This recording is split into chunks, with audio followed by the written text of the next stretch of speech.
How do you do this in your lesson planning? What I've done is I've created a pyramid for you. Let's take a look at our pyramid. There are 3 points you need to consider in your planning pyramid. Number 1 is that the student is at the pinnacle, at the main point. Number 2, teachers involved. Number 3, the curriculum. At the bottom part, you must make a decision as a teacher and ask yourself what all students will learn. What are the most important things? The second part is what most, but not all students will learn. And the third part is what some students will learn. And as you plan through this planning pyramid, it's going to give you an idea of what is important for every student, and you're going to start to tailor according to students' strengths and needs. This in itself is an accommodation learning pyramid. Okay? Let's take a look at some questions you could ask yourself as you prepare this. I know it's difficult for you to see on your screen, but I'll read a few of them out. The first question you should ask in creating quantum work: what should every student know? Is the material that you're about to get them to understand or read, is it going to be new, or is it going to be a review? What prior knowledge do students need? How is this work going to add value to what students already know? Hence the word value added. And you all know the story about value added scores. Has specific criteria for assessment been discussed with the student, and so forth? So what we need to do, and as you look at those circles, we need to know that we need to move away from busy work, which is just rituals. We need to move away from passive work, which just is compliance. Easy work, which becomes boring. And I've got number 4 is neurotic words. Neurotic words. How many can identify with number 4? Yes.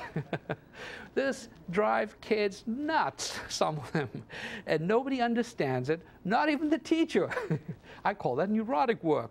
And number 5 is hate work. This is the revenge of the teacher. And sometimes can lead to becoming pathological. But where we ought to be is number 6, which is called quantum work. And this is, in my opinion, authentic, engaging stuff that we need to work on. Okay? So, enough said.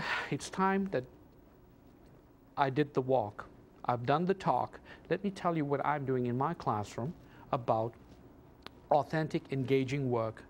I'm going to share with you an assignment done by one of our students. This was the assignment, and I'm going to read it in my SPED 6360 class. Write a letter to the editor of your local newspaper and inform them about a special education issue that you feel strongly about. Bring proof of this publication to class.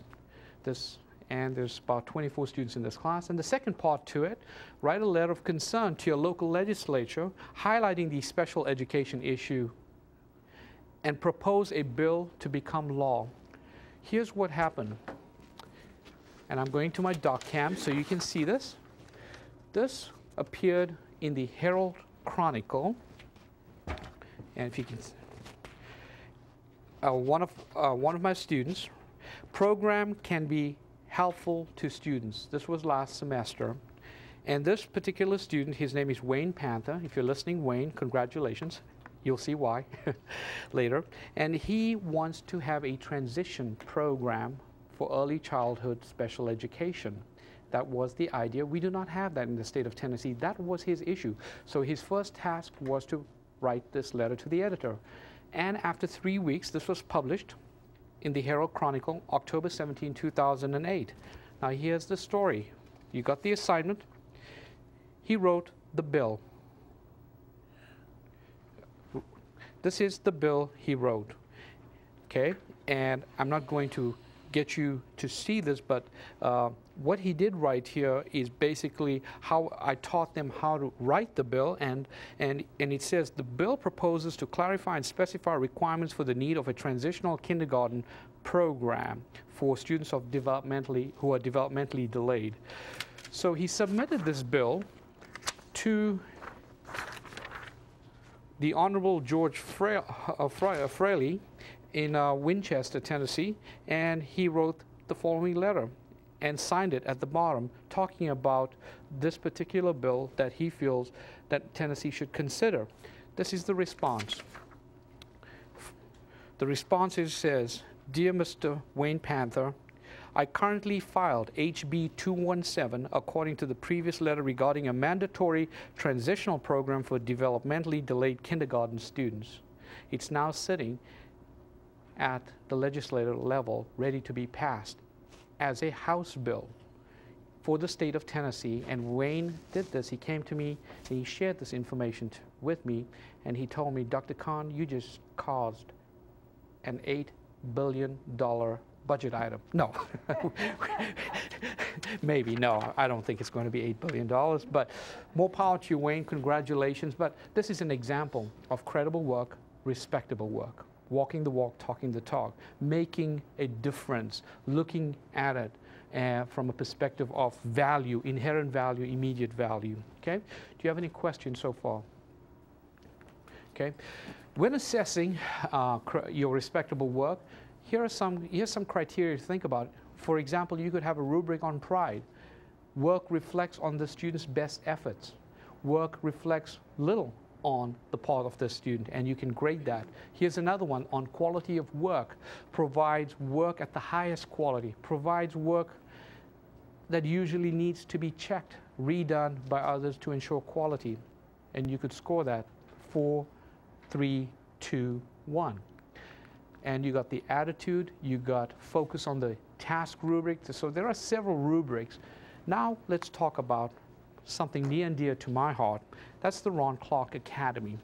I had the privilege and pleasure of going down to Ron Clark Academy in Georgia, Atlanta, and I would highly advise teachers to, if you want to feel inspired, motivated, and see respectable work in action, this is the place to go. And this is outside this picture. This is a picture of Ron Clark, the author of the book 55 Rules, and myself. Very proud of this picture.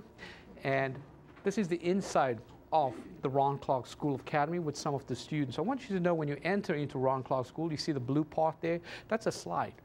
Yes. And I am, by the way, slide certified because I came down the slide.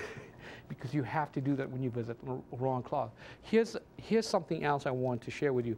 These were teachers from all over the nation, came down to a workshop in the school, and what you see in every classroom is a stage. Take a look at that, a stage. And do you notice microphones? Do you notice guitars, musical instruments? And here is a language arts lesson integrated into blues music. And they're having a lot of fun, and we are learning how to do that. In every classroom at the Ron Clark Academy, we have performance stages where students get to perform and act out their product. They do an exhibition. Very exciting. Here's another stage in one of the other classrooms. Okay, and this is Ron Clark, and I want you to see his energy. Yes, he does stand up on his table when he teaches, and that's what he's famous for in his classroom. Here he's teaching an algebra lesson, very excited, high energy, a lot of momentum. Here's an example of reciprocal teaching, which is in your handout, where Ron Clark has taught the students how to do equations, and now the student comes to the front and now becomes that teacher using the reciprocal teaching model, and everybody gets excited, and she teaches that lesson. And there's just so much wonderful energy there. So what are some quantum work strategies that we could put in place? Number one, I'm going to recommend to you that you use reciprocal teaching as you do respectable work. Reciprocal teaching is basically teacher teaches the students, teacher selects a knowledgeable facilitator who's another student, and that student teaches others in that peer group.